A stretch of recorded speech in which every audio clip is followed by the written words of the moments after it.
Thank you for your introduction. So it's my pleasure to talk here. So my name is Yong Cui from Tsinghua University. The title of this paper is QuickSync, improving the synchronization efficiency for mobile cloud storage service. I will come from the background. As you know, we store the data in the very beginning in very different format. And now we have the cloud storage. So cloud storage hope to define the very new and important data entrance of the internet. So the leading company, including Google and Microsoft, enters this market. And one of the major players, Dropbox, has more than 300 million users. As the increase of mobile device and data, mobile cloud storage helps to manage the data across your multiple devices. So the basic function here is to store, share, and synchronize the data from anywhere on your any device at any time, as long as you have network access. So the basic architecture in the cloud side include the control server for the metadata management and also the storage server to store the content.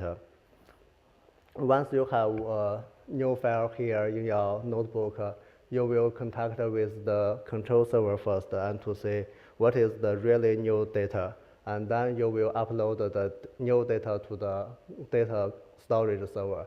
Then the cloud, once the cloud has the new information, the cloud will also synchronize the information to another of your computers.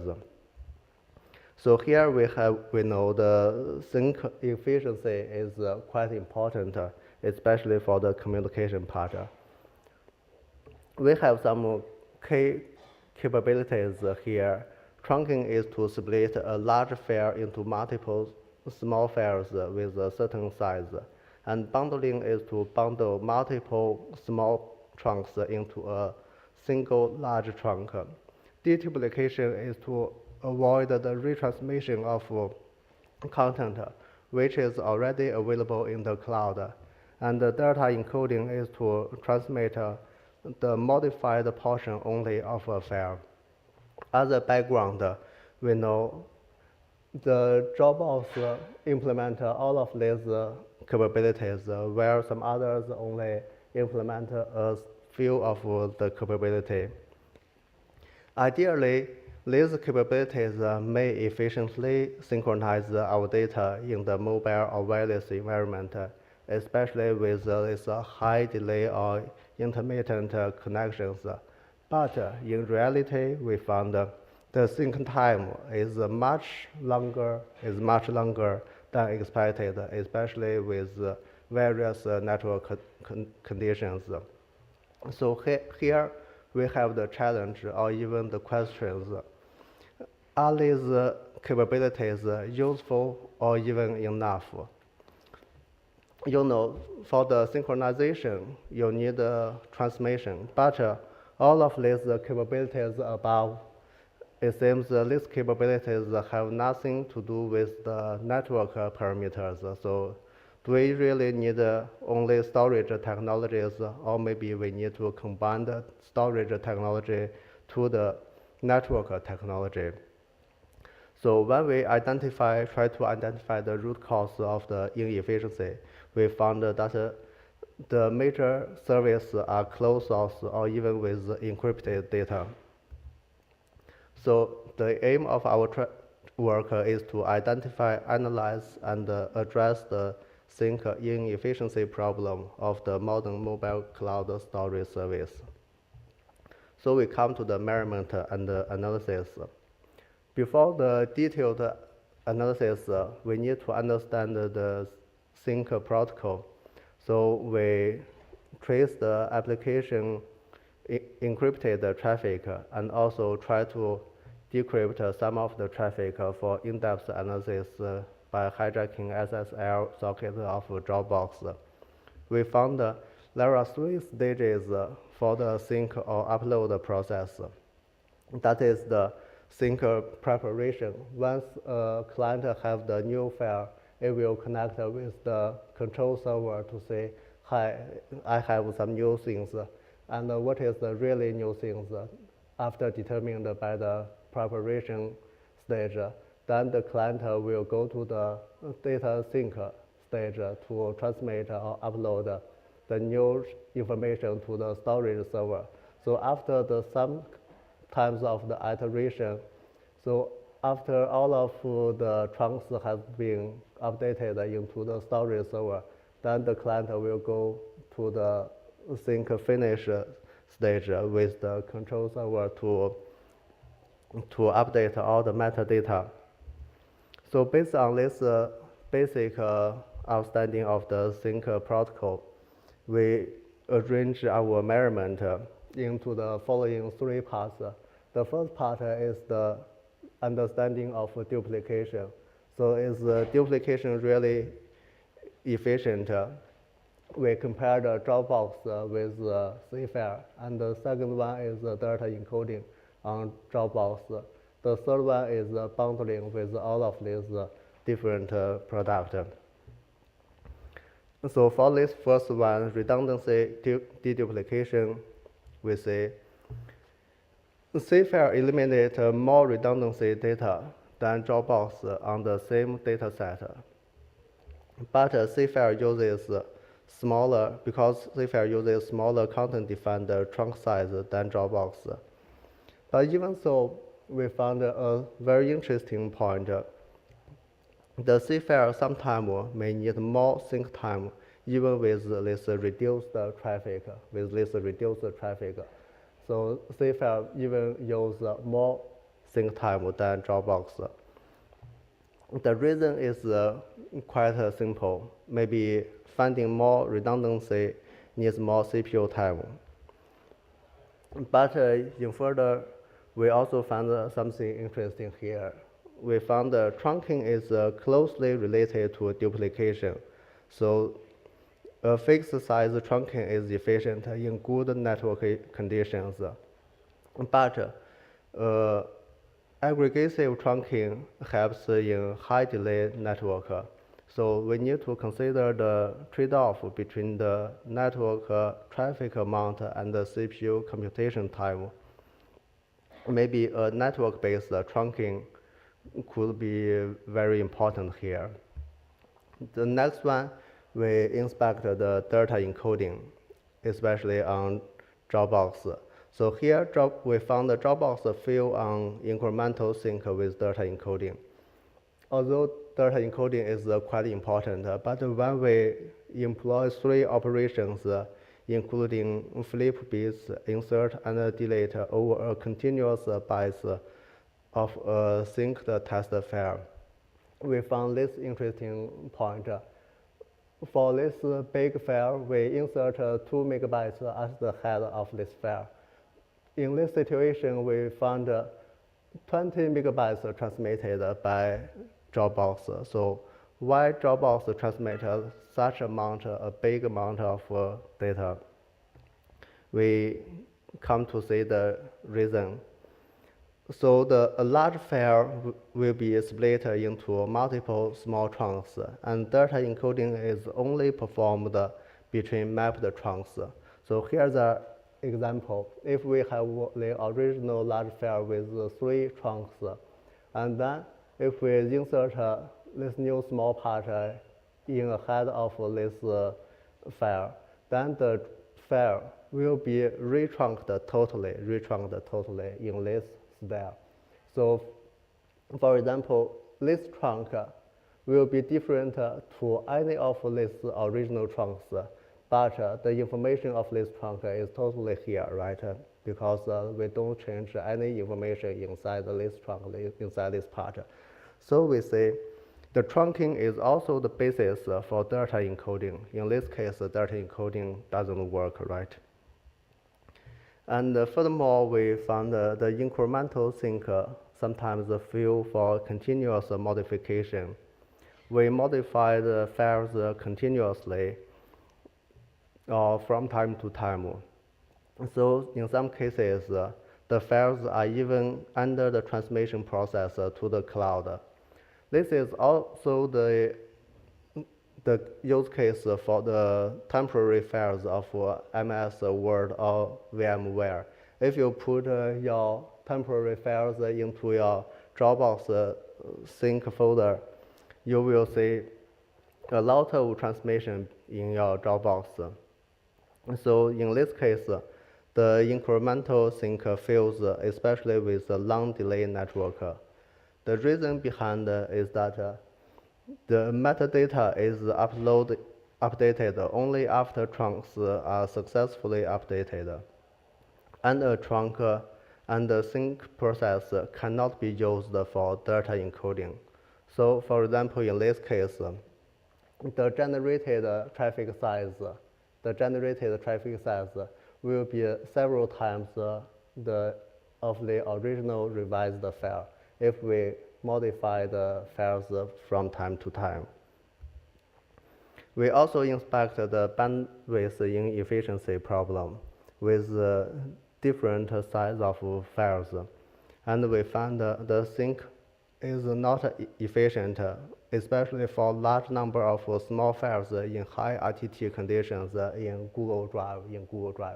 So here, with a lot of small files, the bandwidth utilization will be less than 10%. So that is very low.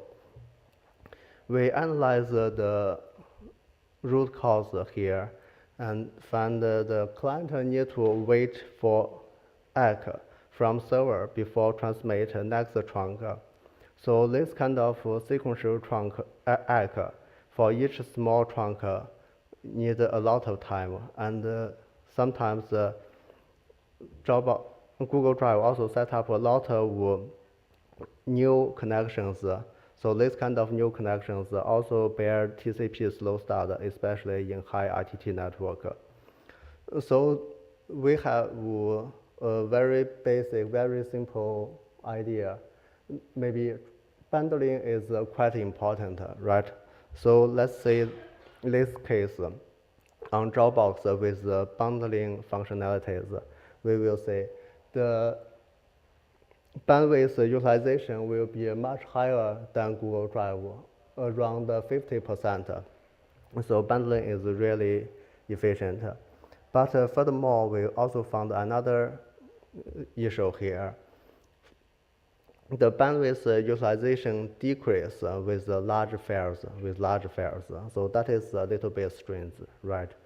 We found Dropbox uses up to 4 concurrent TCP connections, and the client will wait for all of these 4 connections to finish before the next iteration.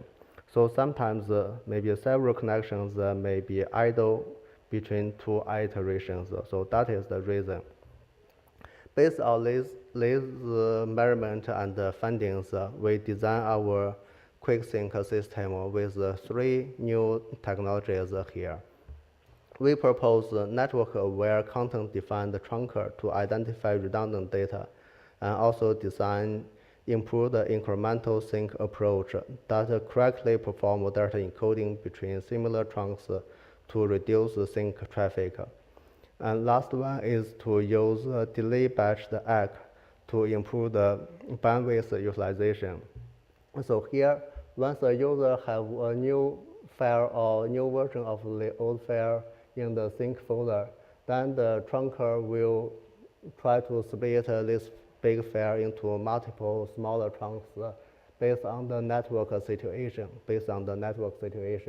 And then the redundancy eliminator will find what is the really new information in your trunker, and then only upload the new information, new trunk to the cloud.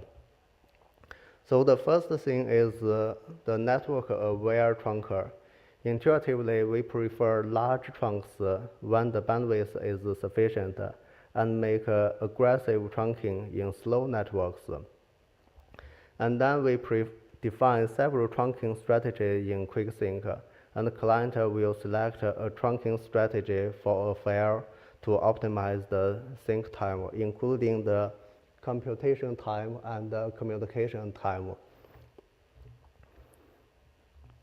A file needs to sync with the multiple clients sometime, and these multiple clients may be in various network. So we really need to avoid storing multiple copies of a file with the various trunk method. So we propose a virtual trunk to only store the offset and the length, which can be used to generate the pointers to the content. So with this virtual trunk, we can support a multi-granularity deduplication without additional copies. For the redundancy eliminator, we designed two-step sketch-based mapping. If two trunks has the hash match, then the two trunks are identical. So we don't need to transmit an identical trunk. If the two trunks are only sketch match, then the two trunks are similar. So we perform data encoding between two most similar trunks. And we also buffer on completely sync the trunk on the client. In this case, trunks waiting to be uploaded or perform the data encoding are temporarily buffered in local device. So incremental sync works in the middle of a sync process. So that is for the use case of Microsoft Word or VMware files. We also design a batched syncer, including to defer the application layer ACK and also reuse the existing network connections. And then we implement over Dropbox. We are unable to directly implement on closed source Dropbox, so we design proxy-based architecture and implement the functionalities between the client on Galaxy Nexus and the proxy in EC2.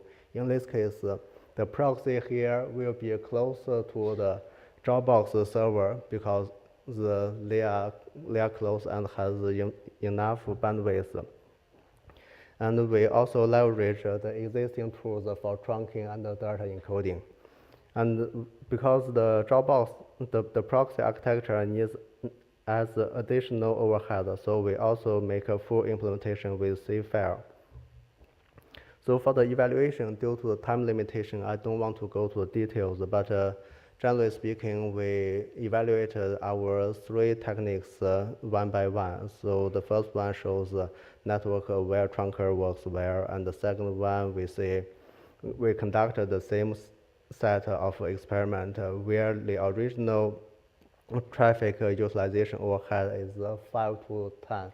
And now it is decreased to 1. So this shows the sketch-based mapping and the local buffering works well. And the third one is for the batch syncer. It also works well. And we also set up overall performance evaluation for the integrated system with the practical sync overload on both Windows and Android, including the source code backup, Microsoft Word, PowerPoint editing, data backup, photo sharing, Android system backup, and so on. So the traffic size reduction will be up to 80% or 60% on Windows or Android, and also the time reduction is pretty high. So as a conclusion, we studied the measurement and also synchronization inefficiency problem.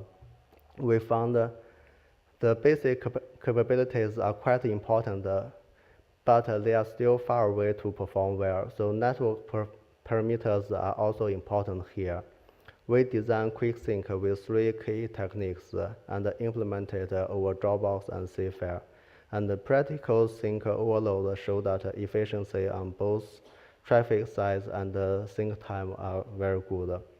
So after we submit this paper, we also think about the standardization of the protocol may be very important. There are several advantages for this kind of standardization. So we went to IETF in past July, and introduce this idea. And some of the guys in ITF think this could be a very good topic to form a new working group. So ITF set up a new mailing list here, and we also have the GitHub. So if any one of you has the interest, you are welcome to contribute together. Thank you. Let's hand it to